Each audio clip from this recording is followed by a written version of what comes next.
Don't worry, don't worry. Hi, good evening. 10 seconds gone.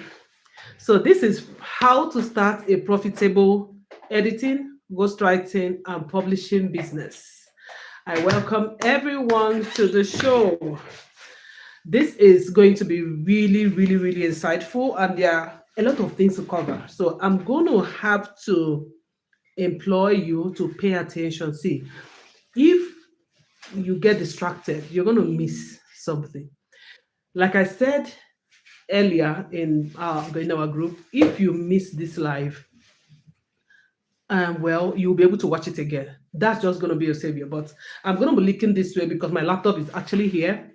So everything I prepared for you is here on my laptop. So if you see me looking away, don't worry. I'm just trying to get my points um, logically. Okay.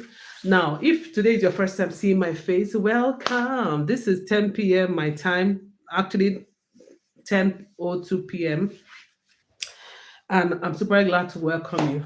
So, if you somehow are interested in starting a business that will pay you, a business that will outlive you from your passion, from your talent, from your ability to read, write, spot errors, and put together people's work as a final product in print or online, then this is your session. I come from 16 plus years professional experience as an editor, proofreader, ghostwriter, publisher. I'm the CEO of Logos Audibles, and this is my channel. And I run the LA Editors Hub, which is actually the main host for this session. So this is how to start a profitable editing business, and I'm going to take it one after the other. So I'm going to mention it step by step, and these steps are, for me, it is how you should start. Remember, this is a popular opinion, this thing, and it's going to take step by step. If you follow it step by step, you will make profitable, you will build a profitable business, right? So, like I said, your savior is that you will be able to watch this again. But if you miss any of the point, trust me, it will be disjointed. So please don't blink. Make sure you're paying attention. I will prefer that you take a writing material and take down. My name is Chisomutibeakah, and I'm super excited to be teaching this tonight. Now, I am also going to teach from a professional point of view. Please drop in the comment section where you're watching from, and let's get there. Remember, you can ask your questions as we go so that I can take them all when we finish. All right. So then, first of all, I advocate for a hierarchical way of starting a profitable business. You can't put step two. You can't do step two after you have done step six. It must be done one after the other, like I'm going to say it, right? So the first thing I usually tell people who say, oh, I know I have the skill of spotting errors, I know I have a writing gift, but I really don't know how to start or how to ask for fees. I also didn't start making money from editing, ghostwriting when I started, right? I was also so shy to like ask for money for it because this was something I was already doing, for years without asking anybody for money. So I didn't immediately remember that this could be business. So that could also be your situation. If you also haven't started this kind of business, it's also possible that you're thinking, oh, how will I have the money to set up an office, hire staff? I don't have the capacity, right? But that's not something you should worry about. That's why I said I'm going to take your hand step by step tonight and show you the ropes, how you can start without overthinking it, without spending so much money, or without even wondering where to start from. Like you can literally start from with what you have right now, with the knowledge you have right now, with the skill you have right now. It is enough, right? So let's go. So number one, remember I said I'll be looking this way. Number one, this is called my professional business path to editing, ghostwriting, and publishing. Now, number one, step one, decide first of all, what professional business do you want to start? So that's number one. Please write it down. What do you actually want to start? What do you actually want to build? Just like everything in life, that's the first question, right? If you decide that I want to build a business that will outlive me in this. So, and I don't want you to think of it like what maybe what services can I start selling? or what things can people start giving me money. Don't think about it like that. Instead, think about it like, what what do I currently have that people know me for? What do people always come to me about in this space, in this editing, writing? And what are the things that people usually ask you to help them with? Is it the strategy? Is it to review their book? Is it to write? Is it to edit? That's a good pointer. So you must be clear and decide what kind of professional business among these three that we are dealing with do you want to build, right? Now, in my book Professional Rates, which is a book I will say that admits you into this session, because if you have not read Professional Rates, everything I've been saying, you might want to ask me again. Yeah, but if you get everything I'm going to say tonight and then go back to read Professional Rates, you have all the magic. Trust me, I put it all there, and everything you need to succeed is there. So, and these principles are also drawn from there. So when you start that, you will notice that in the book I distinguish between editing as a professional service, ghostwriting as a professional service, and then publishing as a professional service. So you can't jumpstart. Anyway, let me not move ahead of myself. Follow and decide what is it that people already know you for among these three. That will give you a pointer to what you should build. Number two, let's look at it this way. Choose your niche. Before I get into the number two of choose your niche, when you look at editing, ghostwriting, and publishing, why I said think about what you want to build, right? Think about it. Do I want to start editing or publishing, or you know, which of them do I want to start? And then look at it in that hierarchy. I recommended this a lot in my book. All right. So number two, I said choose your editing niche. Now, if you have decided that, okay, I'm going to start with editing, right?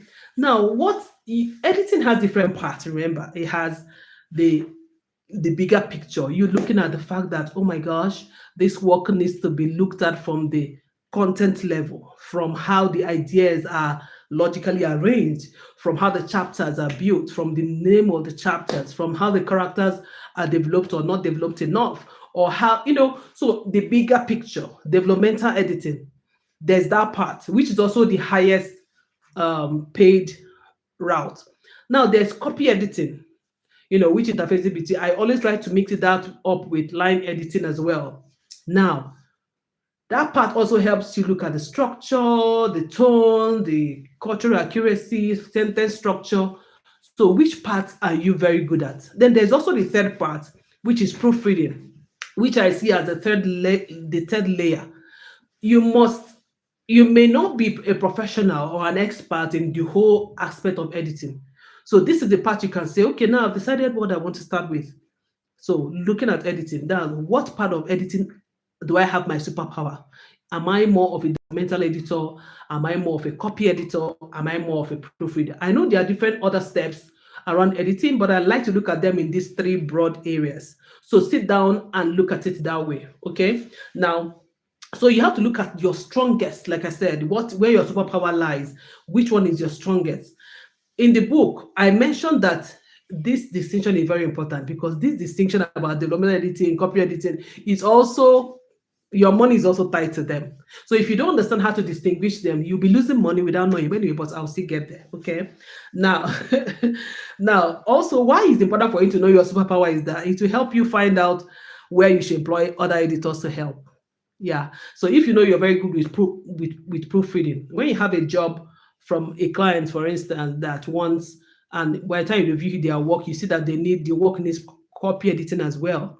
You now know that you need to get an editor who is a copy editor specialist to work with you on that project. And that also determines how you're going to look at your pricing. You get my drift now.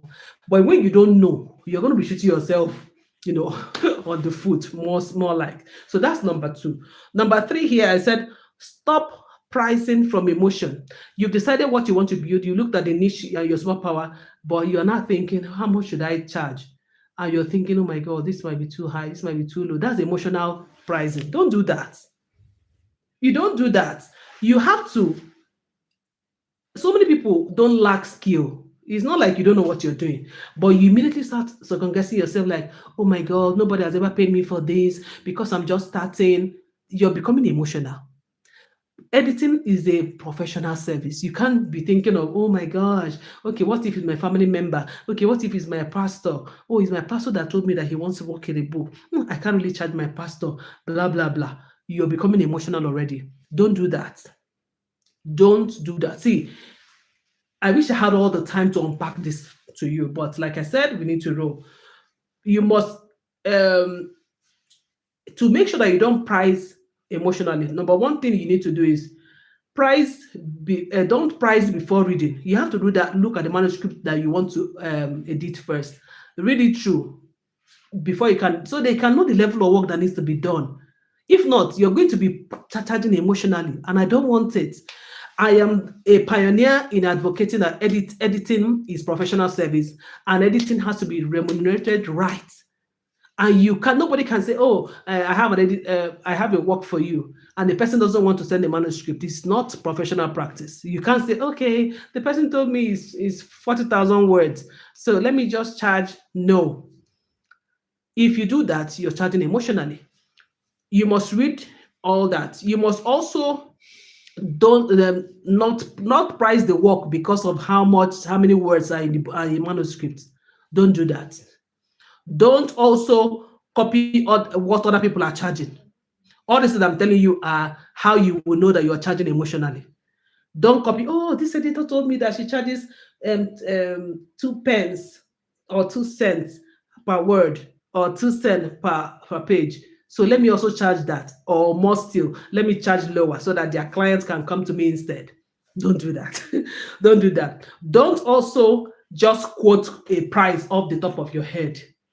I made that mistake as well when I started. Don't quote at the top of your head like, okay, let me just, from who this person is, let me charge them this. Don't do that. Also, I mentioned, don't use your editing. You have already been doing it for free, maybe like I used to do when I was in university. Don't use your professional skill as a favor. Okay, since it's my pastor, let me just edit and show him what I can do. No.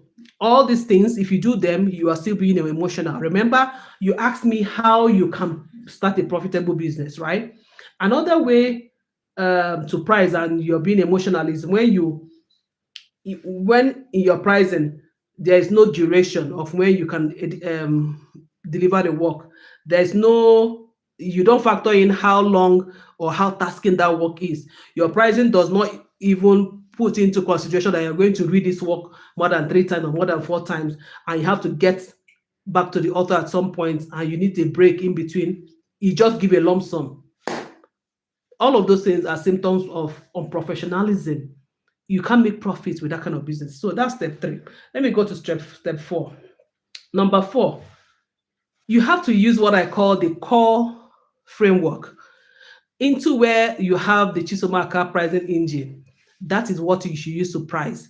If you don't build your rates with the core framework and the CAPE method, you'll be leaking money. You will just be sitting on money. In fact,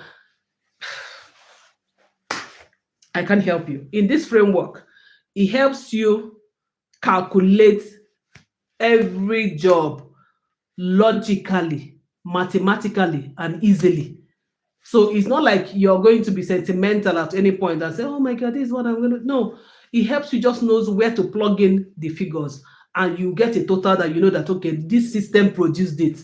I didn't do this because I was being emotional or the person is my friend. And how will you know what this framework is or what this method is if you don't read professional rates? I don't know. Okay. Now, so build your rates using the core framework and the CAPE method. CAPE method means Chisomutibeakah pricing engine. You don't want to miss it.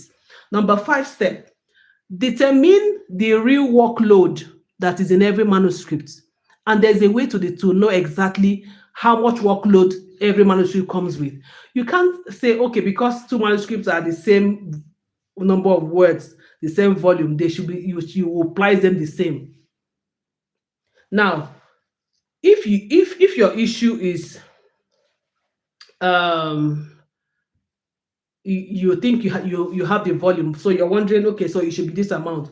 What I advocate for is that don't be accepting workload that is not inside the work you've already received. So it's bad enough that you know that this work it needs copy editing, it has major maybe character description issue, and then you then go and accept the work, and then the client will now halfway we add one more. I say, oh, I just changed my idea. I think we need to add one other chapter. And you just feel like, since I've already charged him or her, let me just add that.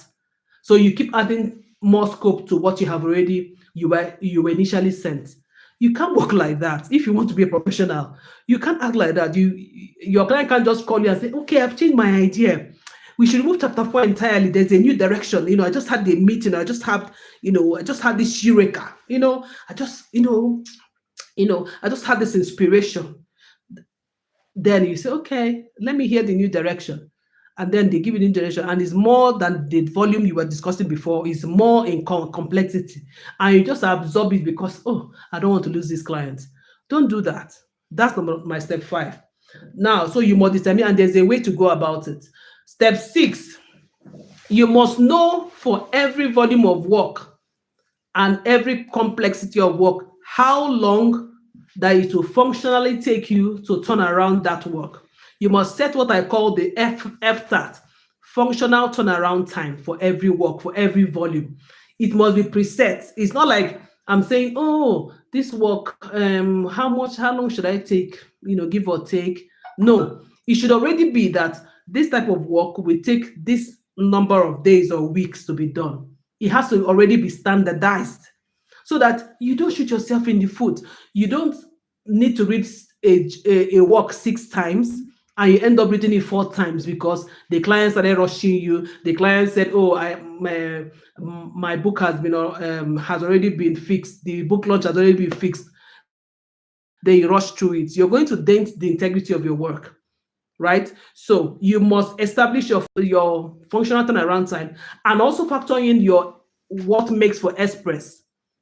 At what point do you know that, oh, since this client is asking for this amount of time, it means this work has fallen into the express category. And express category helps you make more money, double of it, in fact. Right? Everything is also in the professional rate book. You should go and read it and calculate easily. Right? So that's my step 6. Establish your functional turnaround time and your express turnaround time. Number 7, after you have done your calculations, you now have figured in everything that needs to be there. You must learn how to quote. It's not enough to do the mathematics and then you take the mathematics and give your client like that. No, you must add your profit. You must be able to put it in a way that your client will understand. Right? So in your quoting, I usually say you must tell your clients the type of editing that you're going to do for them, that you're going to finally produce. You must let them know the volume of their work as at the time of costing. You must let them know how much the workload is. You must let them know, and again, specifically what the workload is, what and what, like sentence structure, typographical errors, maybe character development. You need to spell it out on that scope. Then you must let them know what your unit price is. If you're charging per page or per project or per word, they must know how much does one of the units cost so that they know how you arrive at your total. You must also let them know how long it will take to deliver, which is your functional turnaround time. You must let them know if there are any applicable charges. You must let them know everything they will get by the time you're done. Your quotes must be this detailed. So it's not just some abracadabra maths and they should go and figure it out. You always want that if you don't do this, why some clients sometimes don't get back to you. See, in recent times, I hardly send out a quote from my company. We have return. Yeah, right. Since I learned the act of quoting, I will institutionalize it. It doesn't. Even when people can't afford it for one reason, they will let you know, so you know how to further help them. Right. So that is my step 7. You build your quotation. Step 8, and when you build your quotation right, you will not be apologetic about it. You will not be jittering like, oh my God, what if they ask for discount? All those things. Number 8, I said, put a business structure around your service. That means don't just say, don't just have this aura of somebody who edits book. somebody who edits book. Instead, let people know that you provide professional editing. Let people look at you like a professional from the beginning. And these are some of the things that must be in place. The structures. Number one, write your business plan. Thank God there's AI. This no longer and say, now I know what I want to do and all of this. What and what sorry, I'm seeing something called add a question and answer sticker. Okay. Now, write your business plan, right? These are things that will help you have a good structure. Number two, create your team. You don't have to employ them salary, but it might be people who you are sourced with, people who are your associates, people who work with you to make a client job. If your client also need book cover design or any other service that is not within your purview, the people you work with, right? Set them up, call them up, send them contract, final, make them know that you have a business relationship with them. Don't just assume. Three, I mentioned that have your contracts in place. See, what we're dealing with is intellectual property. I've seen so much in this industry, including a company that nearly sued us, that I can't advise you to start a business without contract. Contract on how you deliver your work, how you work your clients, what and what they should expect, at what point they should call for dispute resolution if there's any issue. At what point they have the copyright of the work, if in the case of ghostwriting, when and when they should pay. If they don't pay, what and what will happen. Everything has to be spelled out. Your contracts, don't play with it. The people you work with, they need to have a contract. You must have an agreement on how you guys work, how they get paid, what and what they should deliver. There's no excuses. This is part of the structure. The next one I wrote is your rate card. You must have your pricing. Remember I said you must have your price. You must have your duration for every volume and complexity of every work. So you must have an overarching rate card that gives your clients an idea, of what you charge, right? Even though you will still build a quotation specifically for every project, but something that made them take a quick decision. Okay, I think we should go ahead with them. That kind of thing. Don't just only be somebody that every time you're calculating off the top of your head, oh, this work, let them have an idea, right? Two, please have a website. Please do. It will help you, especially when you're looking at international clients and all that. It helps your credibility. It helps to make your work easy as well. Have what you are positioning for. Don't just be another editing company. Have your specifications. If you want to specialize in non-fiction, you want to specialize in fiction, if you want to specialize in thriller, whatever it is, you want to specialize in life writing, like autobiography, editing, state it. Let people know you for a distinct thing, right? And it will help your social media positioning as well and all that.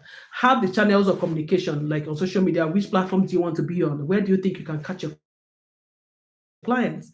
All those things are very important. Now, you have a process. Have a process from when people ask you about your service to when you give them your quotation. Have a particular step-by-step how you take them through. So if they call you on phone or send you an email, what is the next thing you send to them by the time they ask you, oh my gosh, I heard you edit, please, how much do you charge for this? Or I have a manuscript for this. What should be your answer?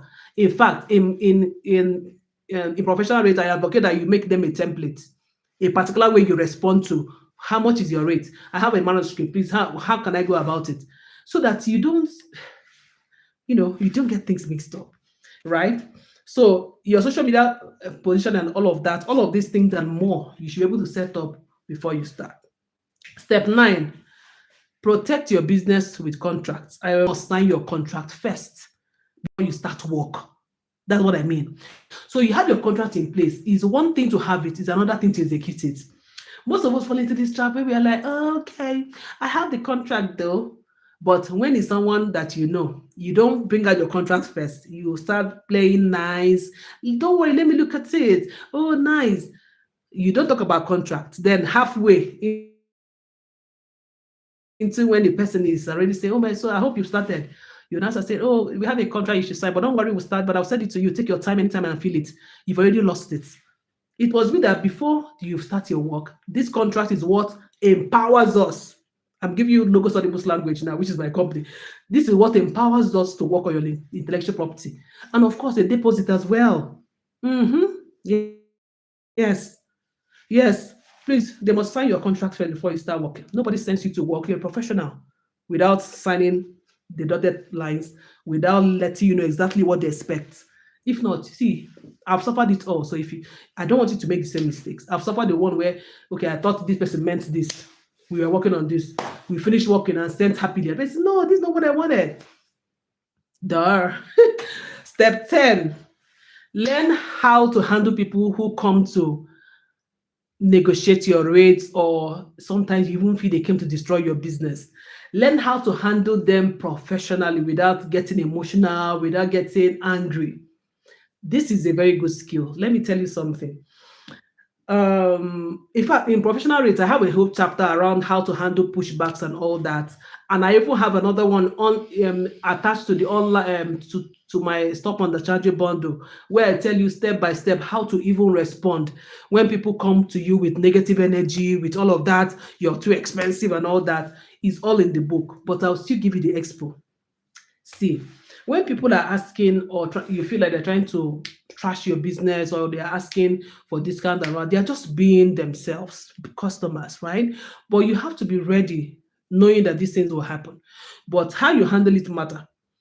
You have to be know, first of all, when somebody is trying to actually work with you, but really are on a tight budget, different from when somebody just wants to use your service, want to be smarter than your service, or want to check whether your structures are in place. Some people just come to try, whether you're a one-man squad, whether they can emotionally sometimes blackmail you into working for them for almost free, right? So you must be able to distinguish who is a serious clients, by the kind of questions they are asking, and be able to have responses for them, right?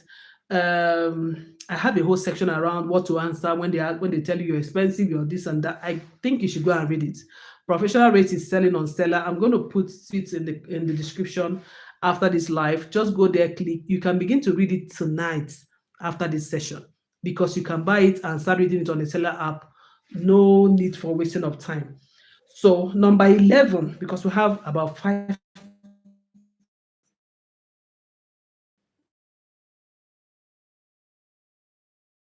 and our time is up. Because I said I've already given you the keys on how to build this thing. The 11th step is learn how to use these things you have created repeatedly. Like now, if I have helped you to distinguish how long it takes for each volume of work, how many days it should be, you have been able to come up with your unit pricing for different levels, for developmental editing, copy editing, or proofreading, or ghostwriting, whatever. You should now know that for every project, you don't have to start afresh to start saying, oh, what should I tell this person again? You always plug them into the CAPE system. The CAPE method will always help you to generate your quotes very fast. That way you can your quotes without breaking your head or feeling emotional. So I have a whole chapter on how to build your calculation and how you can repeat, you know, your calculations all the time easily, so that you don't have to worry about how to go about it. So first of all, when there's a new manuscript, you have to assess it first. Then you have to go ahead and calculate based on what the work has. Then, of course, you use the CAPE method. Then you go ahead and you send out your quote. Then send a contract for them to sign. Then schedule. Then, of course, as scheduling means you start the work and keep to your timing. Then you have to deliver the work, and then you know what I mean. So you have to always know, and of course your quote goes with your invoice. Yes, it goes with your invoice. So the person has to pay. And please, people must pay upfront before you start working, as soon as they also sign your contract. And I usually advise, don't let it be anything less than 50% deposit upfront. Yes, that freebie is for you as well. Step 12.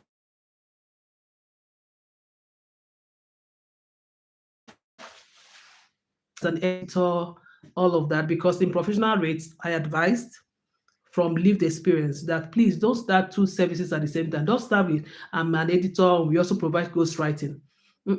Be known for one thing first. Then when you scale in a year or two, you can now begin to add other services. So even if it means you're starting with non-fiction editing, start with non-fiction editing, then grow into non-fiction and fiction. Yeah, go and then grow into academic editing if you want, but don't take them all at the same time. That's what I mean. So in this step, I'm saying before you transition into another service, please make sure that you have your team in place, your structure in place, the process and the structure in place before you start them off. Usually clients will always be the ones that will always ask or push you towards other services, because and I think that's also a nudge on how to transition. So don't just start, oh, we provide non-fiction editing, copy editing, ghostwriting, publishing, bobo, and everything you want. Let it be that a lot of people have used the service, they love it, they're asking for more. They're saying, oh my god, since you guys do this thing for me, who else can help me do designs? Can you guys just help me also publish? Then when you have a lot of those demands, it becomes easy for you to transition. And by then you should have built capacity.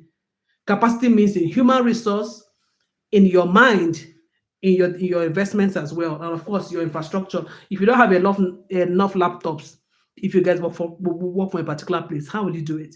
If the people that you're trying to contract don't have their own laptops, how do you do it? You know what I mean? So, or if they tell their laptops are not so strong and all those things, so you have to factor them in before you add extra services. Um, so you let people know that your services work through a system. It's not about you doing everything, right? Now, step 13, what I wrote in step 13 was when you decide to get into writing as well, because which is always the route most editors take. By the time you made a lot of money from editing and you want to also add writing services, right? Make sure that you are ready for it. Now, I described in my book that ghostwriting is one of the most profitable part of the chain, the entire chain. Ghostwriting is in millions, right? You might be editing, like if you're in Nigeria, you might be editing for years and you have not really had a manuscript that hits 800K, 1 million. But you can't be doing ghostwriting and you're not seeing millions. It's not possible. If it's possible, then I'm just looking at you with my side eye. Like you actually provided, in fact, you know you won't be here if you're that kind of person. But anyway, it's okay if you've done it in the past. But now this is a deliverance session. Resist the temptation to start everything. I wrote here and I said, even though ghostwriting is a major revenue, this thing, don't start ghostwriting until you have a good foundation, until you have the capacity, until you have the mind, until you understand the ropes of storytelling, until you understand the structure of what it takes to write. Because it's one thing to be an editor, it's another thing to be a good writer. Now, it's also one thing, or rather, I advocate that who is the best, I advocate that the best ghostwriter, for anybody to hire is somebody who is also a good editor, right? But please don't mess it up when you are not ready. Add ghostwriting when you're ready. Now, I gave you 3 different methods you can use to price ghostwriting in professional rates. Oh my gosh, guys.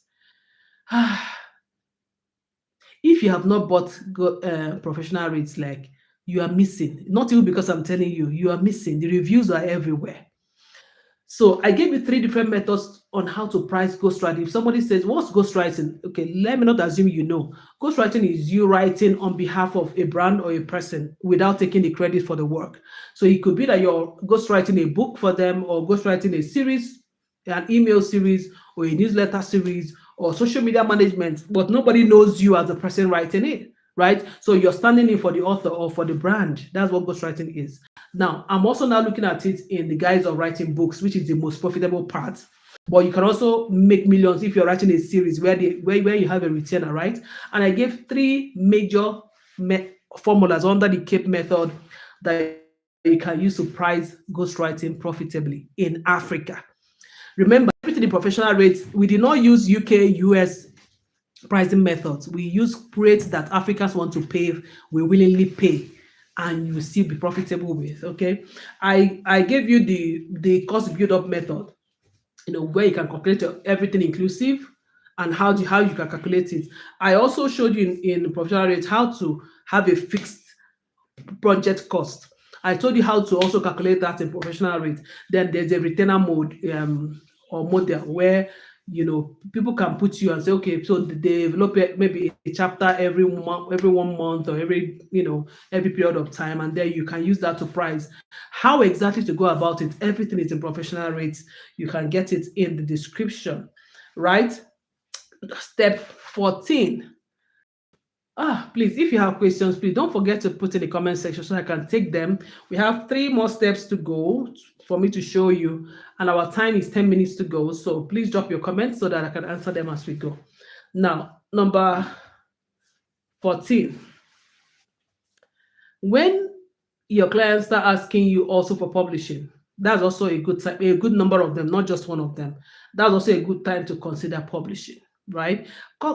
Publishing is kind of easy. All you need to do is to discover the vendors that will give you the best for the kind of clients you're serving, right? And to be able to do that, you know that you need a cover designer, because you need the book itself to be designed. Yeah, you need to understand the margins and all of those color code and all of those things that come with understanding design. If not, your books, there's nothing I dislike like seeing books designed carelessly. People just design some books and it strips away the essence of the story or the thought in the book because the design is not appealing.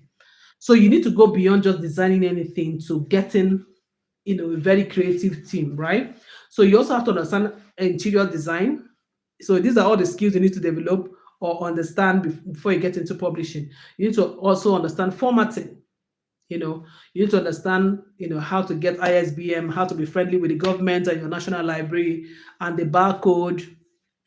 You must also understand how to market or support your clients in their marketing, because it's one thing to do a book, is another thing for people to pick it up, the people that the book's message is intended for. Also, printing. You might not have all the millions to set up your printing press or manage the process and the manpower that will power those machines. So you may need to outsource. You need to get either foreigners, or I advocate for both local and foreign printing presses. You can always partner with to print and deliver your clients' jobs in no time.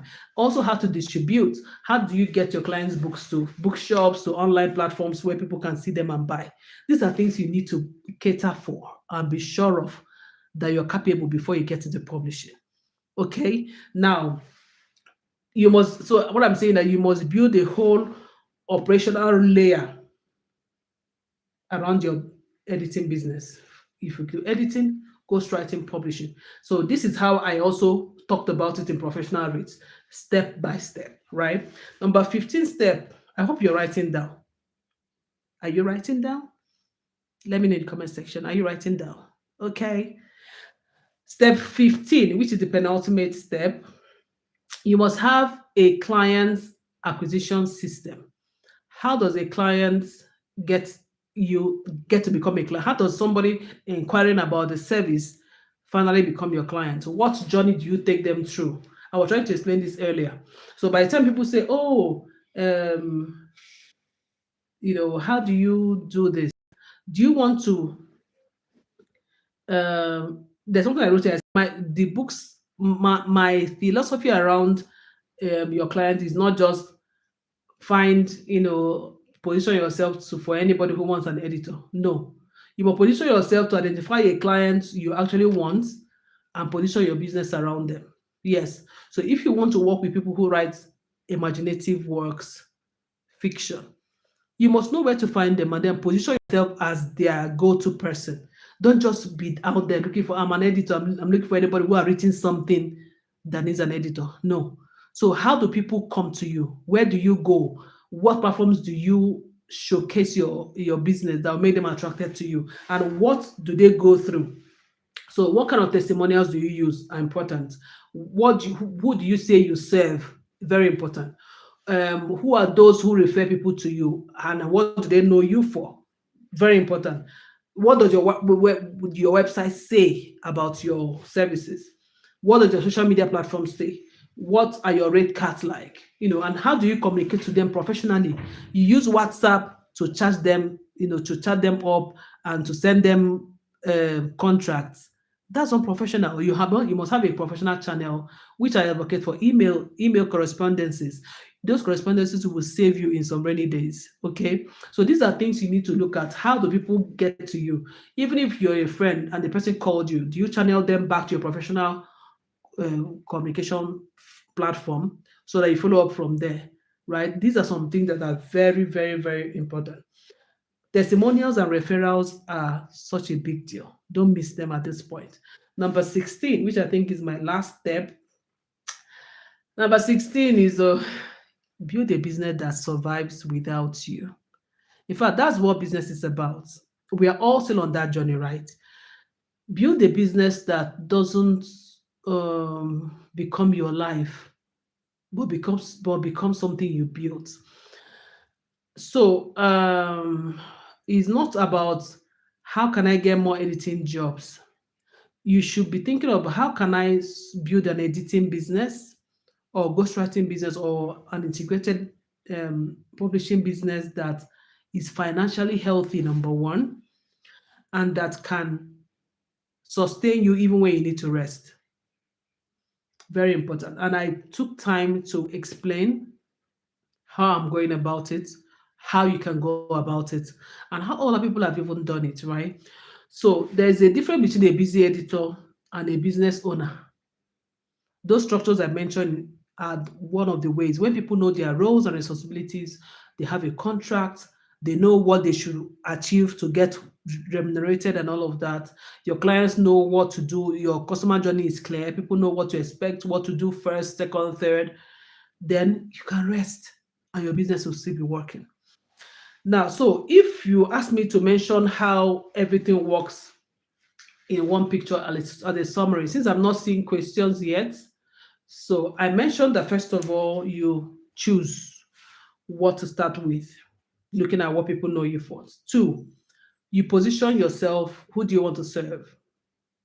Fiction, non-fiction, academic, ghostwriting, whatever. Then build your calculation using the CAPE method. Then look at the capacity, factoring not just volume, but the workload involved, the turnaround time of your work, and build your functional turnaround time and your express turnaround time. I mentioned that. Number five, how to quote that people will not be able to resist your rates. They'll read it and say, oh my gosh, I like this. Now I know why this costs this much. Six, how to get your contracts in place. Seven, I mentioned how to deliver consistent professional quality. Eight, collect proofs, testimonials, referrals, and your successful projects, how to collect them easily. Create your system is number 9. Build your capacity before you branch out. Expand small, editing, ghostwriting, then publishing, and let it be because your clients are asking. Then build something that lasts. All of this is I explained in this session. Do you have any questions for me now? I'm ready to take them. We have 2 minutes to go. I hope this has been insightful.